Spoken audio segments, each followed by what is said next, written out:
ING-SUK house by Yangnar Studio in Ka-Nham, PHRAE, Thailand.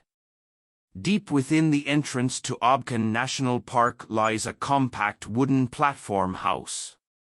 This is the result of the thinking and operational method of the Yangnar Studio team, who wants to create an experimental architecture. Despite the constraints imposed, also show the craftsmanship shines of Yangnar Studio's aesthetic shows due to the location and a limited budget, which both had a significant impact and were essential in determining the architectural design.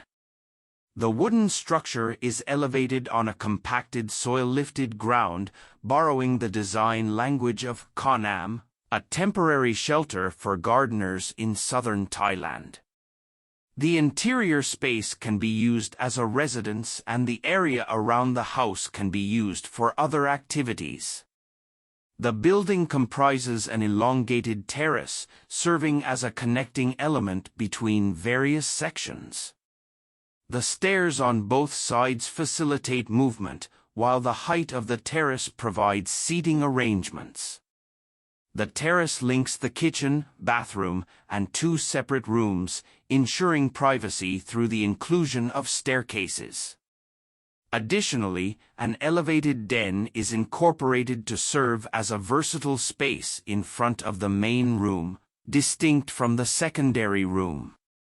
Despite the challenges presented by a limited budget and the site's remote condition, Yangnar team reached the meticulous details of woodwork, both working based on fundamental materials.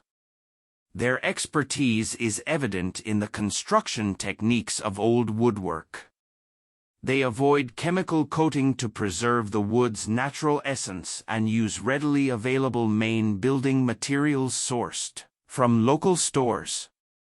Another important construction resource is recycling material shops that supplied elements such as old wooden doors, windows, and steel tube profile materials. They are skillfully adapted to harmonize with specific aspects of the house, including roof poles, fall protection railings, and interior decoration.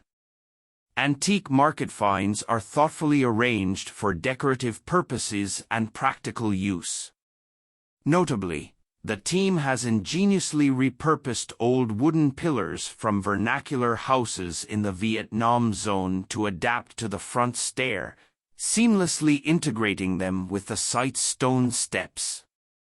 The architectural constraints imposed by the project have consistently led to captivating and experimental outcomes.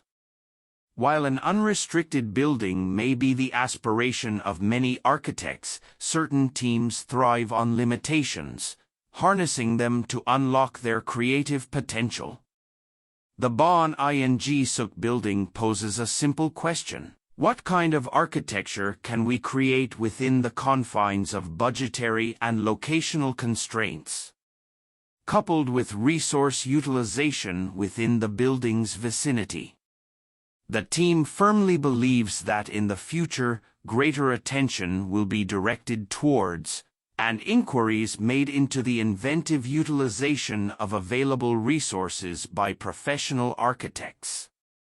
The pursuit of meaning behind each edifice will become increasingly paramount.